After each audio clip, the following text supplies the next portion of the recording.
Então quer dizer que, mesmo que esse alinhamento planetário fique 28 dias, 30 dias, isso significa, e mesmo que ele fique somente um dia, né, isso significa que dentro desse dia nós teríamos ainda 12 posições possíveis para esse mesmo alinhamento. O que quer dizer que uma pessoa pode ser extremamente privilegiada com esse alinhamento planetário em determinadas circunstâncias da vida, determinados segmentos da vida. E por outro lado, ela pode sofrer muito. Ela pode ser super poderosa num segmento da vida, por exemplo, na área do trabalho, mas ela pode sofrer muito na questão familiar, ou na questão infantil, ou mesmo na educação. Ou então ela pode ser um sucesso na área do trabalho e ser um fracasso completo na área do amor, na área do relacionamento. Não? Então depende muito de onde que essa conjunção, de onde esse alinhamento planetário está acontecendo. Não? É importante, por isso que eu estou dizendo, insistindo, que essa questão da análise individual, ela deve ser feita, né, para ver exatamente que ponto em que esse alinhamento ocorreu, não? Em qual casa isso está acontecendo. Nós temos que considerar também que existem 1.800 cartas divisionais, né? Existem muitas formas de dividir esse tempo, né? Então, vejam bem, observem que a cada 30 segundos uma nova carta, um novo mapa pode ser desenhado, né? E isso também depende muito dos graus, da latitude e da longitude. Então vejam que realmente é infindável o número de mapas que pode ser analisado para cada pessoa. Eu tenho visto, por exemplo, analisado muito mapa de pessoas que são gêmeas, né, com um curto espaço de nascimento entre si, eles parecem ser idênticos, não? Até fisicamente eles parecem ser idênticos, têm os mesmos gostos, até se vestem de forma parecida, mas a vida deles corre totalmente diferente. Como é que pode isso? Como é que pode acontecer uma coisa dessa? Mesmo gêmeos, então, pessoas que são idênticas, têm vidas diferentes. Isso para você ver que são realmente, isso é karma, né? Isso é um karma, e isso explica também porque a cada 30 segundos nasce uma pessoa diferente em algum lugar desse planeta, né? Nós comentamos também que então é possível transmutar o karma. Nós comentamos que é possível transmutar esse karma desde que se saiba qual é ele e qual é a origem desse karma. Por que que ele se manifesta? Eu expliquei também, meus amigos, que esses corpos celestes, que esses planetas, dentro da astrologia védica, os planetas chamam-se grahas, né? E nós estamos chamando esses planetas, esses grahas, de planetas, mesmo o planeta Sol, mesmo o planeta Lua, né? Que não são considerados, então a Lua não é considerada um satélite, né? E nem o planeta, nem o Sol é considerado uma estrela, mas são todos planetas, né? Então a visão é realmente muito diferente, e a visão védica, ela não se degrada, né? Ela não perde a sua validade ao longo do tempo. Ela é sempre verdadeira, né?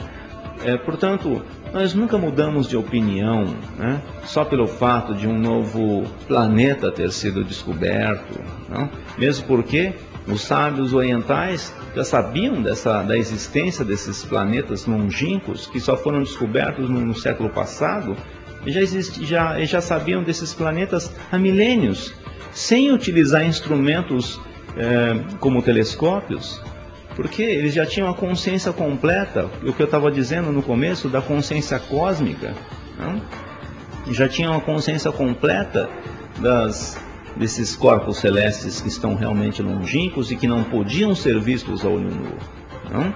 Então, para vocês verem que realmente a informação que os sábios deixou é completamente absoluta, né? Eu estava dizendo então que para a transmutação desses karmas, muito desses sadhanas, né, muitas dessas disciplinas vai ser necessário, né? Algumas pessoas podem entender esses sadhanas, essas disciplinas, como um tipo de austeridade, né, algum tipo de prática realmente difícil de ser feita. Mas o objetivo não é ficar, a ideia principal não é você sofrer, né? A vida não é feita para você ficar sofrendo, né? A vida não foi, nós não vemos aqui nesse mundo para ficar sofrendo e nem para ser infeliz, né? A ideia é que a gente tem que ser realmente feliz, autossatisfeito, autocontente, né? A ideia é que a vida forneça plenitude para a gente, né? Então, obviamente que no início, esses esforços, essas disciplinas, né, que a gente chama de sadhana, essas práticas, essas austeridades, podem ser um pouco difíceis, né? Porque muitas vezes você adora fazer alguma coisa, e você pode até pensar que aquilo é muito bom para você, mas é notável que na maioria das vezes aquilo faz muito mal para a gente, né? É notável que aquilo realmente às vezes traga malefícios para nós. Por isso, essas disciplinas são necessárias. Vocês viram aqui então, logo no começo, nós falamos de alguns mantras, né?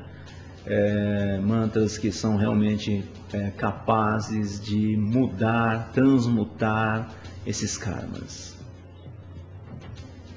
Mas como é que isso pode acontecer? Porque nas escrituras os sábios dizem de inúmeras medidas preventivas, né? E eles falam de inúmeras formas de você transmutar os karmas.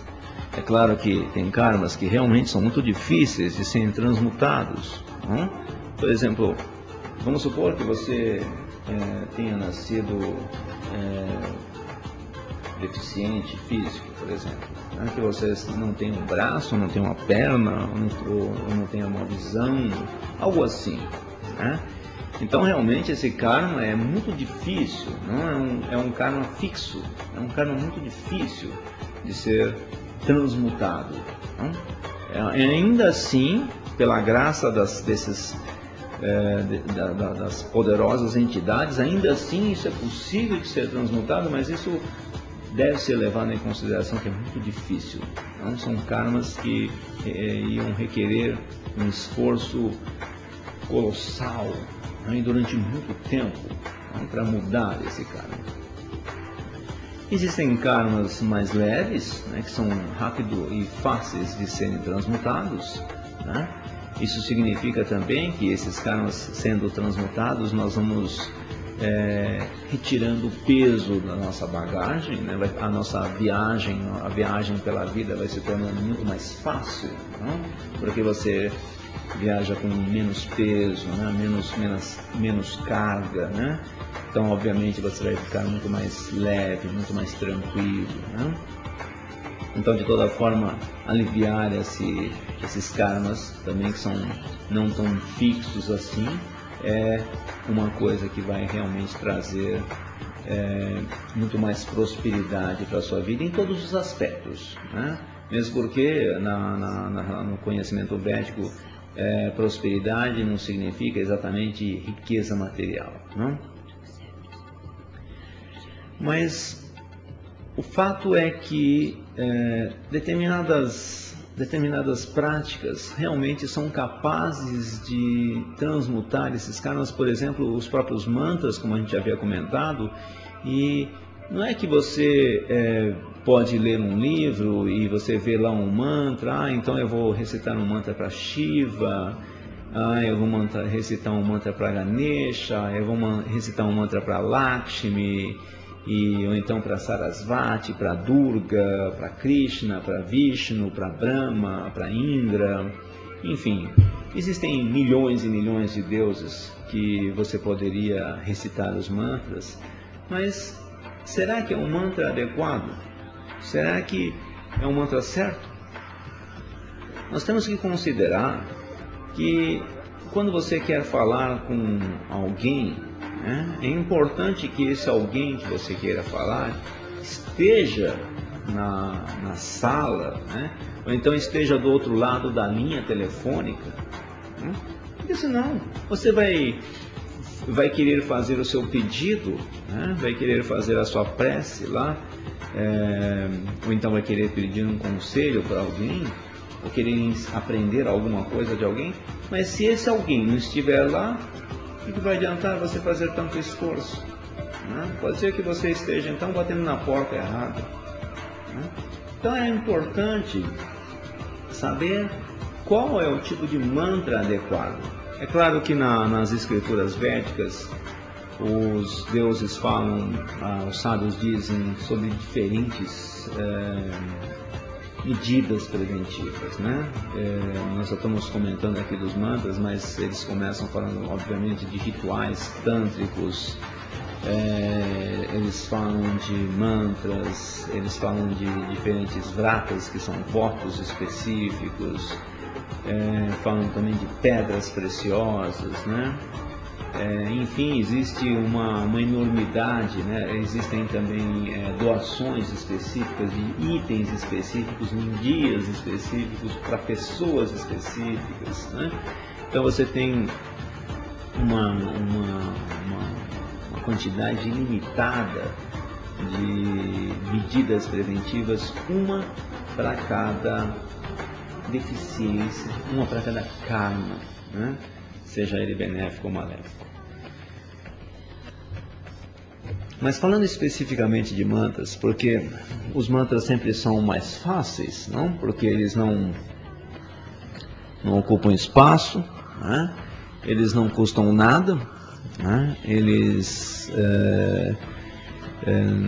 realmente são muito mais simples, né? Obviamente que você precisa ter um nível de concentração, você precisa saber respirar corretamente, você precisa saber sentar, né, para que esses mantras tenham um efeito adequado, né? E também é preciso que haja também algum tempo disponível, né, porque os mantras só teriam efeito depois de uma quantidade que normalmente é grande, né? Um número de vezes deve ser recitado e meditar naqueles mantras para que eles tenham efeito, né? Mas esses mantras, que como eu disse chamam-se Stotam, né? Porque eles são, Stotam significa invocação em sânscrito,